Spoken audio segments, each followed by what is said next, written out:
ఈ వీడియోలో unity catalogue గురించి చెప్తాను. యూనిటీ కేటలాగ్ అంటే ఏం లేదు.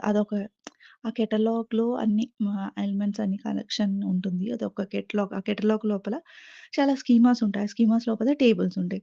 ఈ టేబుల్స్ అన్ని ఎలా క్రియేట్ చేస్తామంటే అవన్నీ external tables. Data lake files on the top of data lake files మీద ఈ ఎక్స్‌టర్నల్ టేబుల్స్ అనేది క్రియేట్ చేస్తాం. క్రియేట్ ఎక్స్‌టర్నల్ టేబుల్ లొకేషన్ అనేది డేటా లేక్ ఫైల్స్ ఇస్తాం. సో, అవి క్రియేట్ చేసేస్తాం. ఈ యూనిటీ కేటలాగ్ ఒక వర్క్ స్పేస్‌లో ఉంటుంది గదా! ఆ వర్క్ స్పేస్‌ని మనము ఆహ్, హ్మ్, ఇంకా వేరే వర్క్ స్పేస్‌లో కూడా ఈ యూనిటీ కేటలాగ్‌ని మనం యాక్సెస్ చేయగలుగుతాం. ఇది అకౌంట్ వైస్ యాక్సెస్ ఉంటుంది. హావి మెటా స్టోర్ లాగా కాదు. హావి మెటా స్టోర్‌లో ఉన్న ఫైల్స్ ఏందంటే ఆ వర్క్ స్పేస్‌కే పర్మిషన్స్ ఉంటాయి. ఇంకో వర్క్ స్పేస్‌లో యాక్సెస్ చేయాలంటే చేయలేం. సో, యూనిటీ కేటలాగ్ అలా కాదు.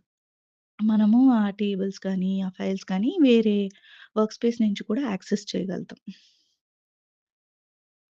అండ్ ఇంకా ఇక్కడ ఏంటంటే, ఇప్పుడు ఇంకో వర్క్ స్పేస్ నుంచి మనం యాక్సెస్ చేయాలన్నప్పుడు, అక్కడ క్లస్టర్ అనేది డేటాబేస్ రన్ టైమ్ ఆ క్లస్టర్‌కి greater than or equal to 13.3 ఉండాలి. అప్పుడే మనము యాక్సెస్ చేయగలుగుతాం ఈ కేటలాగ్స్‌ని.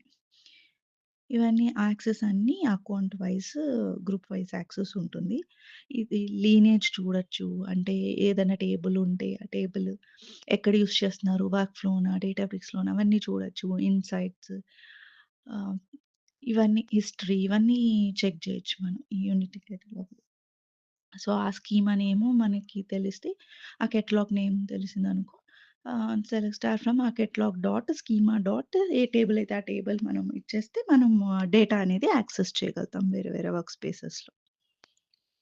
సో, అకౌంట్ వైస్ ఉంటుంది కాబట్టి మనం యాక్సెస్ ఆహ్, పర్టిక్యులర్ రీజియన్ గానీ, మార్కెట్ గానీ అలా యాక్సెస్ కూడా మనము రిస్ట్రిక్ట్ చేయొచ్చు. సో, అది. Thank you.